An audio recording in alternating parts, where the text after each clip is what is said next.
Muito bem.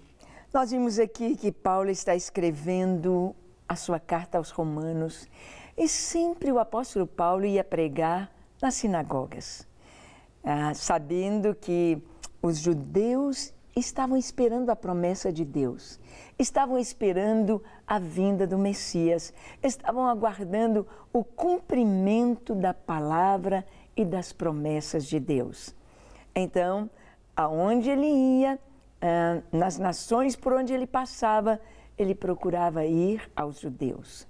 E nós vamos ver aqui que, escrevendo a carta aos romanos, aos cristãos de Roma, Paulo escreve falando e esclarecendo aos judeus a respeito de Cristo, a respeito do Evangelho, e ele traz um entendimento da vontade de Deus. Vamos ver aqui então, no capítulo 3, do verso 19 ao 31, o que Paulo está falando sobre a lei e a fé, a lei e a graça, a fé e as obras. Vamos ver isto? Vamos ver qual o propósito de Deus, como essas coisas se ajustam, como elas caminham e qual é o plano de Deus para cada pessoa. Diz assim, no verso 19, ora, sabemos que tudo que a lei diz, aos que vivem na lei o diz, para que se cale toda boca e todo mundo seja culpável perante Deus, visto que ninguém será justificado diante dele por obras da lei, em razão de que pela lei vem o pleno conhecimento do pecado. Bem, neste texto, o apóstolo Paulo está trazendo bem claro que a lei vem revelar o pecado, a necessidade do homem de ter um Salvador, a necessidade de receber o perdão de Deus, a necessidade de ser justificado diante de Deus, de poder comparecer diante do Senhor com um coração limpo e purificado. Paulo, então, ele está dizendo aqui que a lei, para que se cale toda a boca, considera todo mundo pecador. Como assim? Significa que ali dentro da lei, por exemplo, os 10 mandamentos, aquele que deixar de cumprir um só daqueles mandamentos se torna transgressor de toda a lei.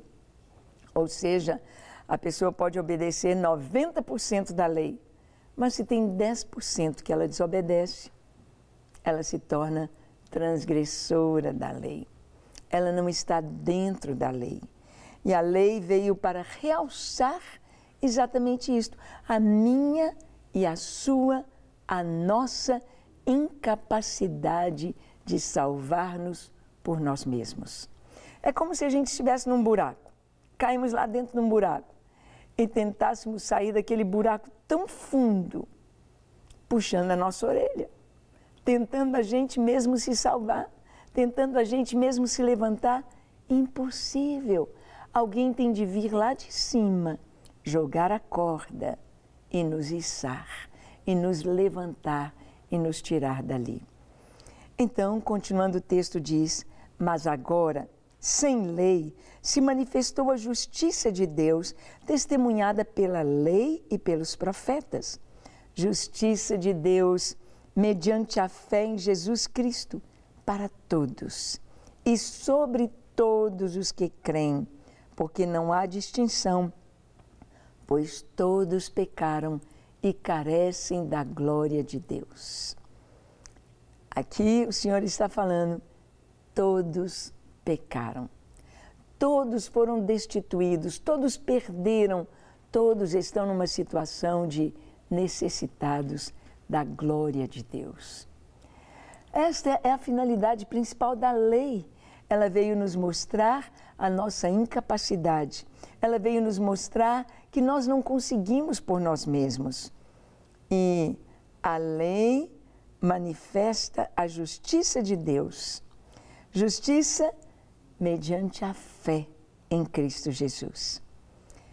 Continuando o texto, a leitura diz, sendo justificados gratuitamente por sua graça, mediante a redenção que há em Cristo Jesus, a quem Deus propôs no seu sangue, como propiciação mediante a fé, para manifestar a sua justiça, por ter Deus, na sua tolerância, deixado impunes os pecados anteriormente cometidos, tendo em vista a manifestação da sua justiça no tempo presente, para Ele mesmo ser justo e o justificador daquele que tem fé em Jesus.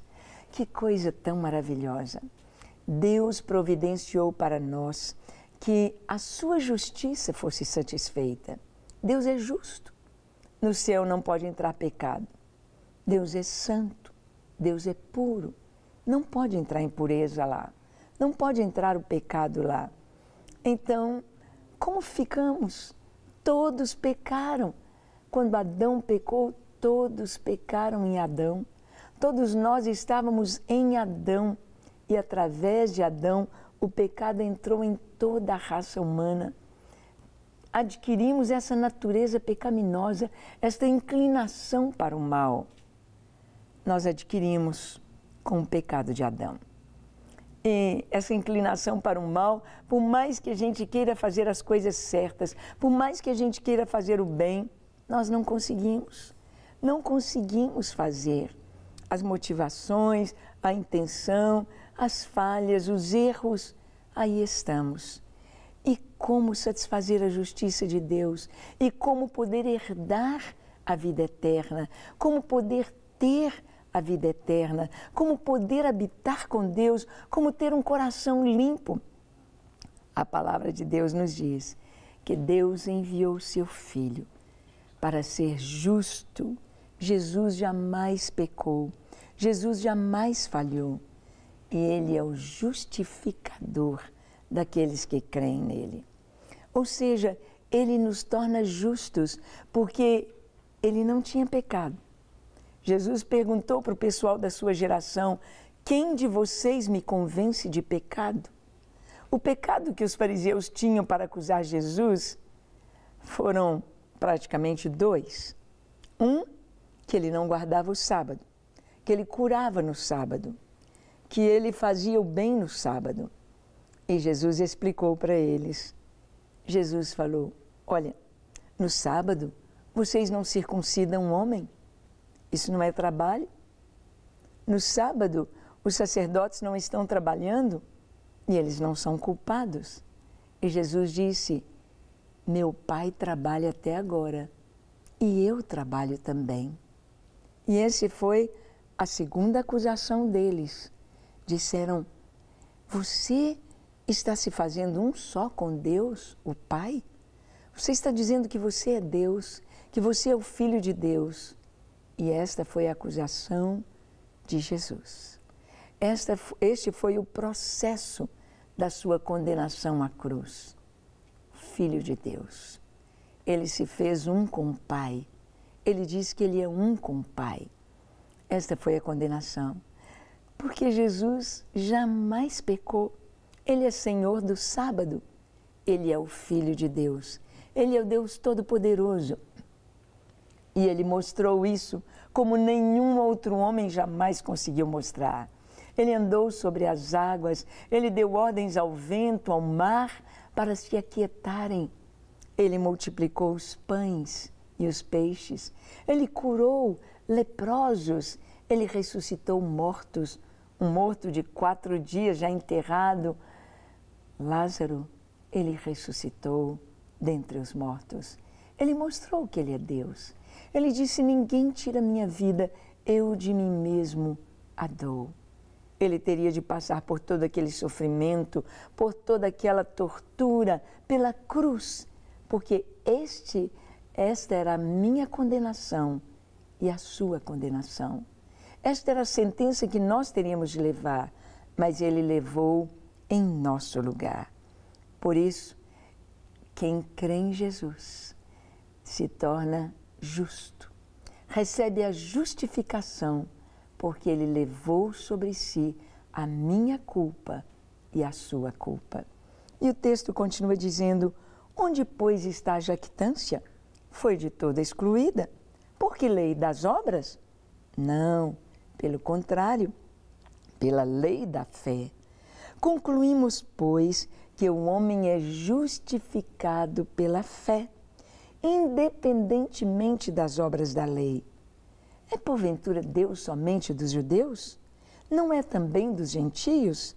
Sim, também dos gentios, visto que Deus é um só, o qual justificará por fé o circunciso e mediante a fé o incircunciso. Que coisa linda! Deus aqui então, falando através de Paulo, está dizendo: onde está a jactância?